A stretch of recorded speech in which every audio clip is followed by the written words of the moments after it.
모든 것이 주님의 은혜입니다. 하나님의 은혜입니다. 오늘 방금 불렀던 시온 찬양대의 이 찬송가 내 마음이 낙심되며 라는 이 찬송가는 찬송가 300장에 있습니다.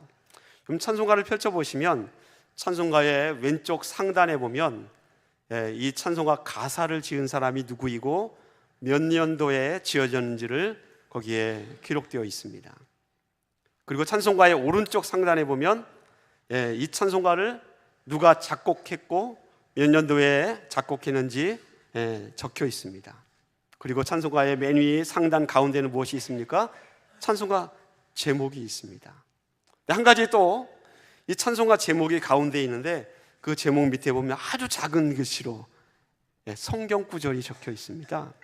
그 성경 구절이 바로 이 찬송가 가사하고 주제하고 맞춰서 어떤 연관이 있는 성경 구절을 적어 놓은 것입니다. 찬송가 300장 내 마음이 낙심되며 이 찬송가에 관련이 있는 성경 구절은 바로 디모데후서 4장 17절 말씀입니다.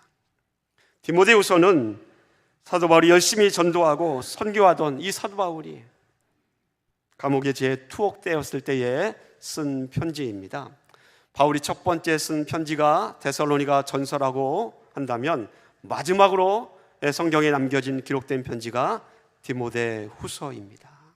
그렇게 본다면 사도 바울이 그의 인생에 있어서 마지막 어떤 감정으로, 어떤 느낌으로, 어떤 소명을 갖고 썼는지 이 디모데후서에서 우리는 발견할 수 있습니다.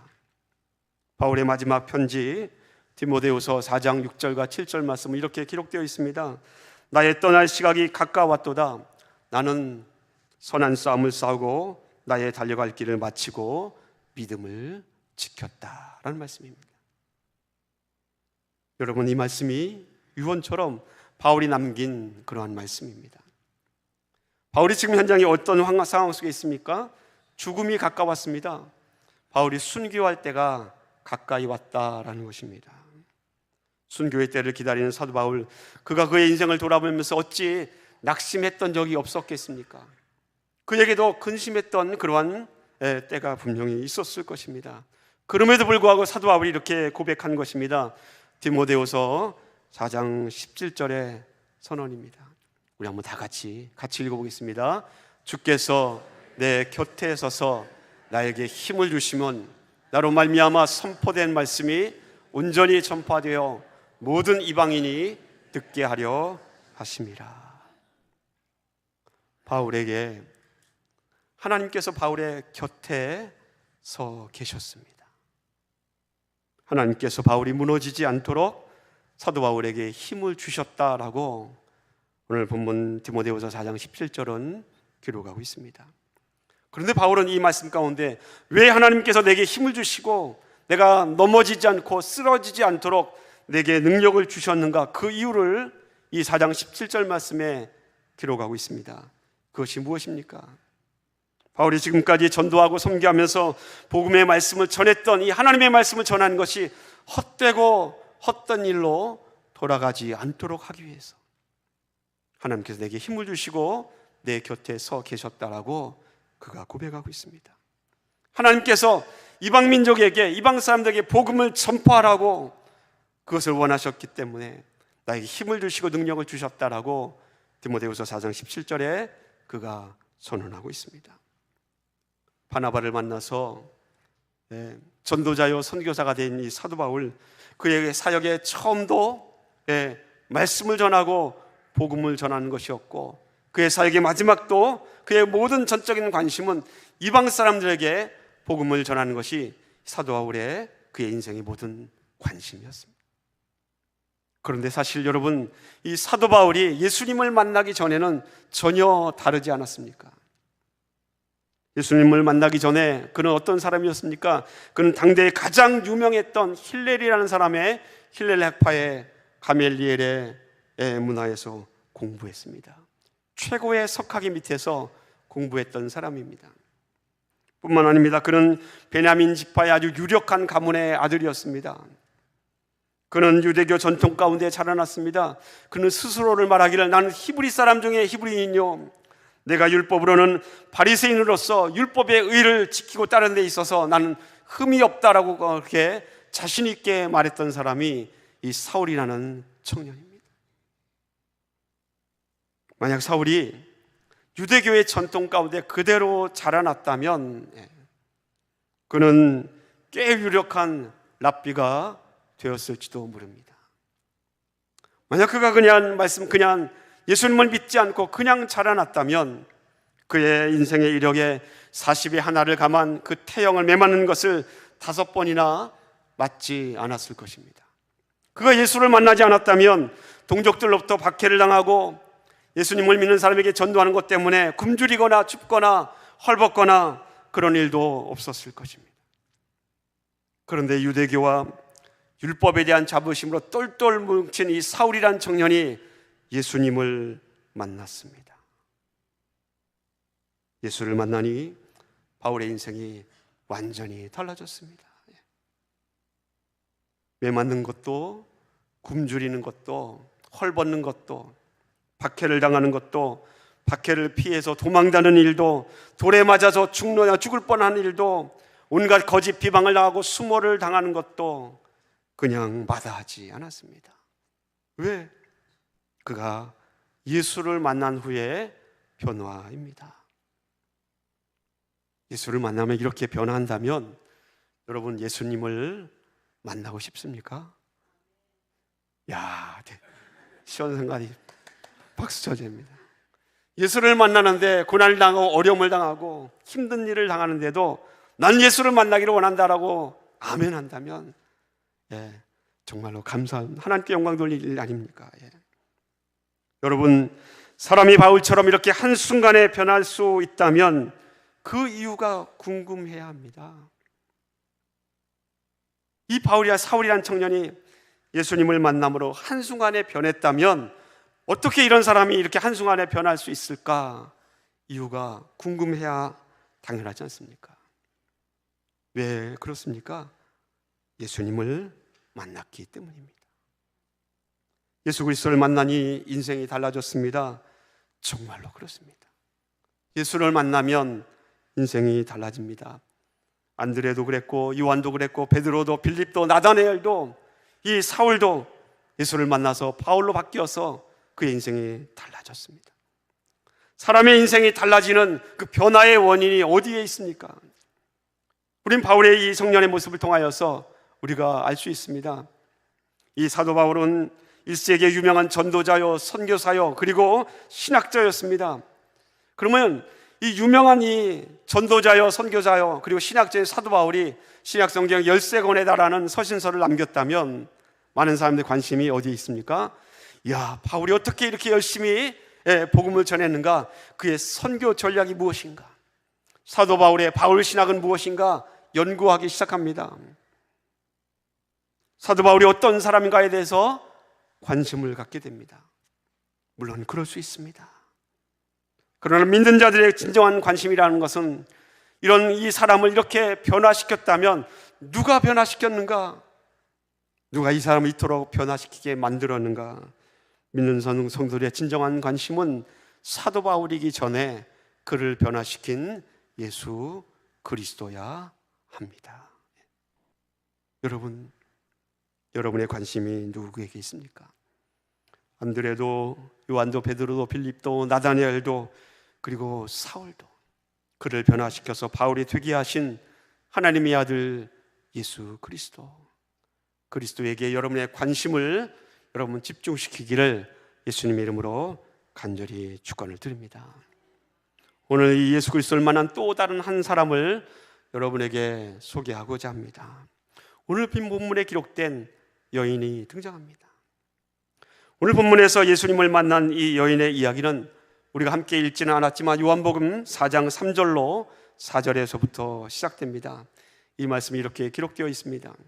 유대를 떠나서 다시 갈릴리로 가실새 사마리아를 통과하여야 하겠는지라. 이 말씀에서 아주 특이한 표현이 있습니다. 바로 사마리아를 통과하여야 하겠는지라라는 그런 표현입니다. 당시에 예수님 예루살렘에서 갈릴리 지방으로 갈 때 가장 빠른 길이 있다면 사마리아 땅을 통과해서 가는 길이 가장 빠른 길입니다. 하지만 그래서 예루살렘의 그 성전 순례자들은 때때로 이 사마리아 땅을 통과해서 예루살렘을 순례하기도 합니다. 하지만 완고한 유대인들은 이 사마리아 땅을 지나는 것을 싫어하였고요, 사마리아 사람들조차 멸시했습니다. 그 이유가 왜 그렇습니까? 완고한 유대인들은 그들이 생각할 때 이 사마리아 땅에 살고 있는 사람들, 사실은 조상으로 거슬러 올라가면 이 사마리아 땅에 살고 있는 사람들도 같은 이스라엘 백성들 동족입니다. 그들의 조상들의 피가 흐르고 있는 사람들이 사마리아 땅에 살고 있는 사람들 아닙니까? 그들은 북왕국 이스라엘의 후예들입니다. 북왕국 이스라엘이 아수르에 대해서 멸망했을 당시에 아수르의 왕은 이주 정책을 폈습니다. 저 이방 땅에 살고 있는 사람들을 사마리아 땅으로 이사를 시켜서 거기에 살게 합니다. 그랬더니 포로로 끌려가지 않고 남아있는 북왕국 이스라엘의 사람들이 그 땅에 이주한 그러한 이방 사람들과 결혼하게 됩니다. 결혼하는 것으로 끝나지 않고 이방 사람들이 믿었던 우상 숭배에 빠지게 됩니다. 하나님을 거역하게 되고 하나님을 떠나게 됩니다. 그러한 인식 때문에 완고한 유대인들은 이 사마리아 사람들을 싫어하고 심지어는 멸시하기까지 하였습니다. 그래서 완고한 유대인들은 사마리아 사람들과 접촉하는 것조차 싫어했습니다. 그래서 예루살렘에서 갈릴리 지방으로 갈 때 가장 빠른 길 사마리아 땅을 일부러 통과하지 않고 저 멀리 서쪽으로 지중해로 돌아서 해변길을 택하거나 아니면 요단강을 건너서 베레아 지방을 통하여서 갈릴리 땅으로 가기도 했습니다. 그런데 오늘 본문 말씀 4절에 보니까 예수님은 이 사마리아 땅을 통과해서 갈 것이라고 그렇게 말씀하시는 것입니다. 한글 성경의 표현은 이렇게 되어 있습니다. 통과하여야 하겠는지라. 영어 성경은 had to go, must need to go라고 그렇게 번역되어 있습니다. 여러분, 이 말의 뉘앙스나 이 어감이 어떤지 아십니까? 여러분, had to라는 말이 들어가 있으면 어떤 뜻입니까? 반드시 내가 해야겠다라는 그런 강한 의지가 들어가 있습니다. 예수님께서 이번 갈릴리로 갈 때에는 반드시 꼭 사마리아 땅을 통과해서 가겠다라는 예수님의 의지가 이 말씀 가운데 들어가 있는 것입니다. 제자들이 불편하게 생각해도, 제자들이 거북하고 싫어할지라도 예수님은 아니다, 내가 이 땅을 이번에는 통과해서 갈릴리로 가겠다라고 그렇게 예수님께서 자기 의지를 표현하신 것입니다. 사실은 예수님 주변에 얼마나 많은 사람들이 예수님을 따가운 눈초리로 바라보고 있습니까? 그런데도 사마리아 땅을 들어가십니다. 그리고는 그 동네의 수가성에서 한 여인을 만나지 않습니까? 여러분, 성경은 이미 지나간 과거의 기록입니다. 과거의 사건을 기록하고 있습니다. 그러나 우리가 믿고 있는 이 성경은 과거의 사건을 통하여서 현재를 우리가 이해하게 하고 미래를 해석하는 능력이 하나님의 말씀 성경에 있습니다. 믿습니까? 그러면 하나님의 말씀을 통하여서 우리는 이미 이 여인이 어떤 일을 겪었는지, 그리고 결과가 어떻게 이 요한복음 4장에서 내려졌는지 우리는 잘 알고 있습니다. 사마리아 땅의 수가라는 동네에서 만난 이 우물가의 여인, 이 이야기의 결론이 무엇입니까? 성경은 그 결론을 사마리아 여인이 예수를 만났더니 변하였더라 라고 기록하고 있습니다. 뿐만 아니라 사마리아 사람도 구원을 받았더라라고 그런 뉘앙스로 요한복음 4장은 기록하고 있습니다. 여러분, 이 말이 무슨 뜻인지 이해가 되십니까? 사마리아 여인이 예수를 만났더니 변했다. 사마리아 사람도 구원을 받았다. 그 느낌이, 그 뉘앙스가 당시의 유대인들에게 어떤 충격으로 다가왔을지 한번 상상을 해보겠습니다. 이런 예를 한번 듭니다. 혹시 여러분 가운데 정말 죽었다 깨어나도 저 사람만은 용서할 수 없다, 그런 사람이 혹시 있지 않습니까? 내가 아무리 다른 사람은 다 이해할지라도 이 사람만은 절대 이해할 수 없고 받아들일 수 없다, 그런 사람이 있습니다. 혹시 그런 사람이 있다면 그 사람이 예수를 만났더니 예수 믿고 구원받았더라 라는 소문을 들은 것입니다. 그때의 감정이 바로 이 말입니다. 사마리아 여인이 예수를 만나 변했더라. 사마리아 사람이 예수를 만나 구원을 받았더라. 한국 사람들이 제일 싫어하는 사람들이 있습니다. 그 중에 한 민족이 가장 가까이 살고 있는 일본 사람입니다. 아직까지도 세월이 한참 79년이나 흘렀는데도 일본과 축구를 한다 그러면 난리가 나지 않습니까? 얼마 전에 일본에 있는 한 고등학교, 한인들만 구성된 고등학교에서 일본 전체 고등학교 야구대회 우승을 했습니다. 난리가 났습니다. 여러분, 일본 사람이 예수를 믿고 구원받았더라. 그 말을 일본 사람으로부터 자기의 조상을 잃어버린 후예들이 들었을 때에 어떤 느낌과 어떤 감정이겠습니까? 그것이 바로 이 본문이 말하고 있는 결론의 그런 느낌입니다. 사마리아 여자가 예수를 만났더니 변했더라. 사마리아 사람들이 예수를 만났더니 그들이 구원을 받았더라. 다른 사람은 다 구원받아도 그 사람만은 구원받지 않기를 바랬는데 그 사람이 예수를 믿고 구원을 받았다라고 하는 것입니다. 그럼 기분이 어떠십니까? 내가 절대 용서할 수 없는 사람이 구원받았다고 하는데 여러분 기분이 어떠십니까? 구원받았다라는 것은, 예수를 믿는다는 것은 구원받았다는 것과 연관이 되었고 천국에서 내가 만날 수 있다는 것 말과 직결되어 있지 않습니까? 여러분, 두 사람이 예수님을 믿었습니다. 열심히 두 사람이 예수를 믿었습니다. 이 두 사람이 서로 원수처럼 지냅니다. 한 사람은 상대방에 대한 미움을 다 내려놓았습니다. 다른 한 사람은 도저히 용서할 수가 없습니다. 물론 구원은 오직 하나님만이 결정하시기 때문에 어떤 사람이 천국에 갈지 우리는 알 수 없습니다. 그러나 한 사람은 미움을 내려놓고 한 사람은 예수를 믿으면서도 미움을 내려놓지 않았다면 누가 천국에 갈지 우리가 좀 심사숙고해 보아야 하지 않을까 생각이 됩니다. 다시 본문의 이야기로 돌아가서 생각해 보면 이 사마리아 땅의 우물가 여인이 예수를 만난 이 사건의 결론, 예수님 당시의 사람들, 특별히 완고한 유대인들이 이 이야기를 들었을 때에, 오직 율법만으로 사는 유대인들이 들었을 때에 자기 스스로를 향하여 나는 하나님의 말씀을 잘 지키는 사람이다라고 생각하는 이 유대인들이 들었을 때는 이 본문의 기록은 매우 충격적인 내용입니다. 그 이는 우물가의 여인이 사마리아 여인이기 때문에 그렇습니다. 더욱이 이 여인이 오늘 본문에 보니까 남편이 5명이나 있었던 여인입니다.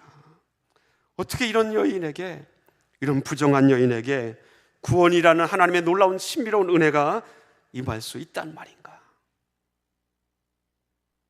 완고한 유대인들은 자신들의 선입견이나 또는 종교적인 편견 때문에 이 사건의 기록을 너무나 황당해서 도저히 용납하지 못했을 것입니다. 여러분, 하지만 하나님의 말씀은 어떻게 기록하고 있습니까?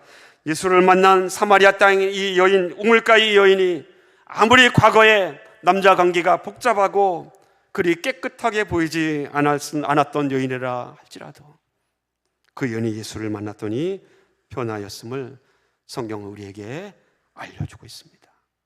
여러분, 깨끗하지 못한 죄인이라 할지라도 예수를 만나면 변합니다. 믿습니까? 요한복음 4장에 표현되기를 예수님을 만난 것은 영원히 목마르지 않는 물을 마신 것과 같다라고 성경은 표현하고 있습니다. 예수를 만나니 하나님께 어떻게 예배하는 것이 참으로 신령한 예배인지 본문은 기록하고 있습니다. 예수를 만나니 우물가 여인처럼 그 여인이 가치관이 변하고 살아왔던 과거의 모든 행적으로부터 자유함을 얻을 수 있는지 오늘 성경은 우리에게 알려주고 있습니다. 예수를 만나니 그분이 메시아요, 그분이 그리스도요, 나의 인생의 과거와 현재와 미래를 다 모든 것을 알려주시라는 분이라는 것을 성경은 우리에게 기록하고 있습니다. 안드레도 그랬습니다. 요한도, 베드로도, 빌립도, 나다나엘도, 사울도 오늘 본문에 기록된 사마리아 수가성의 이 여인도 예수를 만났더니 변했습니다. 사람을 변하게 하신 바로 그 예수 그리스도, 여러분에게 묻습니다. 여러분은 예수 그리스도를 만나셨습니까? 정말로 여러분이 예수님을 진실로 만났다면 뭔가 변화가 있어야 될 텐데, 그 변화의 시작이 여러분 무엇입니까? 오늘 변화의 첫 번째 모습을 오늘 본문에 등장하는 사마리아 수가성의 이 우물가 여인이 우리에게 가르쳐 주고 있습니다. 오늘 성경 말씀 요한복음 4장 28절과 29절은 이렇게 기록되어 있습니다. 여자가 물동이를 버려두고 동네로 들어가서 사람들에게 이르되 내가 행한 모든 일을 내게 말한 사람을 와서 보라. 이는 그리스도가 아니냐. 예수를 만난 이 여인이 주님이 누구인 줄을 알았습니다. 그리고 예수님을 만났더니 자기가 무엇을 해야 했는지조차 완전히 잊어버립니다. 이 여인이 지금 이 다른 사람들이 다 싫어하는 이 정오 뜨거운 한낮 12시에 왜 우물가에 물을 길러왔습니까? 사람들을 만나기 싫었기 때문입니다. 그런데 그 시간대에 와서 우물가에 와서 예수님을 만났더니 물을 길어야 하는 그 일조차 잊어버립니다. 물을 길러 온 사람이 물동이를 우물가에 내팽겨칩니다. 그리고는 어떻게 하죠? 동네로 막 달려갑니다. 사람들을 불러 모읍니다. 근데 여러분, 이 여인이 지금 불러 모으고 있는 사람들이 어떤 사람입니까? 우리가 충분히 미루어 짐작할 수 있는 것은 남편이 5이나 있었다는 이 여인에 대해서 이 동네 사람들은 분명히 수군수군 되었을 것입니다. 저 여인은 부정한 여인이나 깨끗하지 못한 사람이라고 교제하기를 꺼려했었던 사람들이 아마도 이 동네 사람들일 것입니다. 그런데 자신을 멀리했던, 어떤 의미에서 약간 왕따시켰던 이 동네 사람들을 이 여인이 달려가서 그들을 불러 모읍니다. 그리고 외칩니다. 어떻게 외칩니까? 동네 사람들, 내가 그리스도를 만났습니다. 내가 이 사마리아 땅에도 평안의 복음, 구원의 복음을 전할 수 있다는, 전해지는 그 놀라운 메시아 그리스도를 만났습니다. 여러분, 빨리 오십시오. 이리로 모십시오. 이리로 와서 그분을 만나야 합니다라고 그 동네 사람들에게 전했던 것입니다. 바로 이것이 예수님을 만난 이 사마리아 여인의 첫 번째 행동이었습니다. 내가 만난 예수를 다른 사람에게 전하는 것이었습니다. 사랑하는 성도 여러분, 여러분들에게도 이 여인의 행동처럼 여러분이 만난 예수 그리스도, 그분을 전할 수 있기를 예수님의 이름으로 간절히 축원을 드립니다. 오늘 본문에 등장하는 또 다른 놀라운 그 사건이 있다면, 놀라운 변화의 사건은 수가라는 이 동네 사람들의 반응입니다. 그들은 부정한 여인이라고 자기들에게 수군수군 되었고 왕따시켰던 이 여인이 예수님을, 메시아를 만났다라는 이 얼토당토하지 않은 이 말을 놀랍게도 전혀 의심하지 않고 그대로 받아들입니다. 39절에 보니까 이 여인의 예수님에 대해서 증언하였고요, 그 말을 이 동네 사람들 그대로 믿습니다.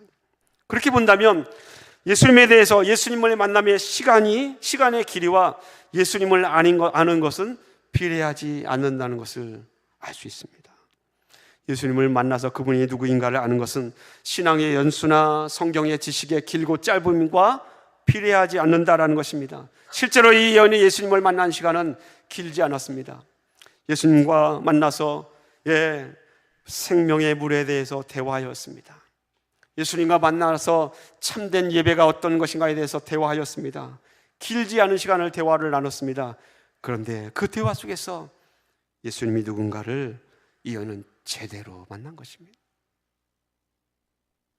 여러분, 제대로 예수님을 만나면 제대로 된 예수님의 증인이 될 수 있습니다. 그럼 법정에서 확실한 증인의 고백이 확실한 증거로 채택되지 않습니까? 마찬가지로 이 여인이 예수님을 제대로 만났더니 제대로 된 증인이 되었다라는 것입니다. 사마리아 사람들이 예수님을 찾아와서 예수님을 직접 만나도록 그 여인이 이끌었습니다. 그리고 사마리아 사람도 예수님을 와서 보고는 예수님을 자기의 동네로 초청하였습니다. 그리고 예수님과 이틀을 함께 지내면서 말씀을 들었습니다. 예수님 만나고 예수님 말씀을 들었던 사마리아 사람들이 어떻게 변했습니까? 오늘 본문 말씀은 4장 42절 말씀은 이렇게 기록되어 있습니다. 우리 한번 다 같이 한번 읽어보겠습니다. 그 여자에게 말하되 이제 우리가 믿는 것은 내 말로 인함이 아니니 이는 우리가 친히 듣고 그가 참으로 세상의 구주신 줄 알미라 하였더라. 아멘. 사랑하는 성도 여러분, 예수님을 여러분의 마음으로, 여러분의 발로 직접 만나십시오. 사마리아 땅의 수가성의 우물가 여인처럼 주님을 만나면 예수님의 증인이 될 수 있습니다. 예수님의 증인이 되는 것은 명령도 아니고요, 강제나 권면이기 전에 예수님을 진실로 만난 사람들이 당연하게 보이는 행동이요 변화된 모습이 예수님을, 내가 만난 예수를 전하는 것입니다. 우리는 예수님을 전하는 것을 예수님께서 지상명령으로 우리에게 남겨주셨기 때문에 그 명령을 지키는 것이라고 생각할 수 있습니다. 그러나 성경의 기록과 오늘 본문이 말하고 있는 놀라운 고백은 예수를 만나면 명령하기도 전에, 시키기도 전에 내가 만난 예수를 다른 사람에게 전하게 됩니다. 오늘 말씀, 예수님께서 십자가에 달리시니 바로 불효 물론 몇 달 안 남기시고 굳이 사마리아 땅으로 가셨습니다. 결론적으로 보면 그 땅에 가신 이유는 이 여인을 만나기 위해서였습니다. 그리고 이 여인의 또 다른 증언을 통하여서 버려진 땅, 멸시받았던 땅 사마리아 사람들에게 하나님의 구원이 임하였음을 전하고 그들을 하나님께서 사랑하신다라고 그들에게도 복음을 전하기 위해서 주님이 사마리아 땅을 밟으신 것입니다. 주님을 만난 사람들은 멈춰 있지 않습니다. 주님을 만난 사람들은 다른 사람들에게 예수 그리스도를 전합니다. 그것이 예수님을 만난 사람들의 자연스러운 모습입니다. 사랑하는 성도 여러분, 혹시 예수님을 만난 사람, 내가 아직 예수님을 만나지 못했던 그런 마음의 부담감이 있으십니까? 그렇다면 오늘 이 자리가 여러분 예수님을 만나는 자리가 되기를 간절히 소원합니다. 예배 시간에 와서 하나님께 찬양하고 또 기도하고 말씀을 듣고 하는 이 예배 시간은 바로 예수님을 만나는 자리입니다. 내 죄를 다 아심에도 불구하고 나를 사랑하신다는 그 하나님, 그 하나님의 사랑을 느끼는 자리이며, 내 죄를 다 아심에도 불구하고 내 죄를 사하시기 위해서 십자가에서 물을 다 흘려주시고 피를 다 흘려주신 예수 그리스도의 그 은혜를 깨닫고 주님을 만나는 자리, 이 복된 자리, 예배의 자리가 여러분에게 은혜가 되기를 예수님의 이름으로 간절히 축원을 드립니다. 우리 함께 고백하기를 원합니다. 우리 모든 것이 은혜라는 고백인데 이 찬양의 고백을 갖고 우리 함께 기도하기를 원합니다.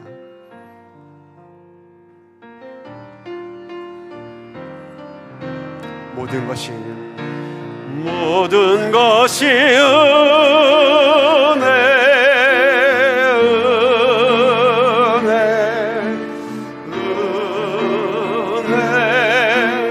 한없는 은혜, 내 삶에 당연한 것 하나도 없었던 것을 모든 것이 은혜여서 내가 이 땅에 태어나 사는 것, 어린아이 시절과 지금까지 숨을 쉬며 살며 꿈을 꾸는 삶, 당연한 것 아니라 은혜여서. 아멘.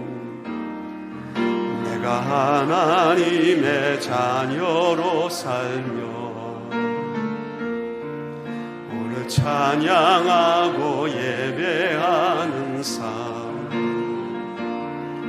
복음을 전할 수 있는 축복이 당연한 것 아니라. 우리 고백합니다. 모든 것이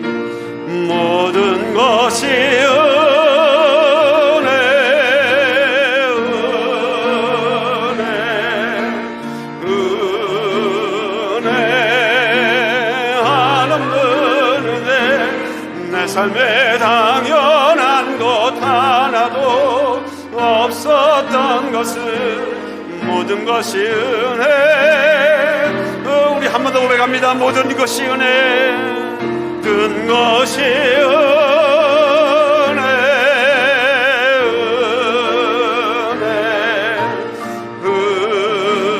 은혜 한없는 은혜. 내 삶에 당연한 것 하나도 없었던 것은 모든 것이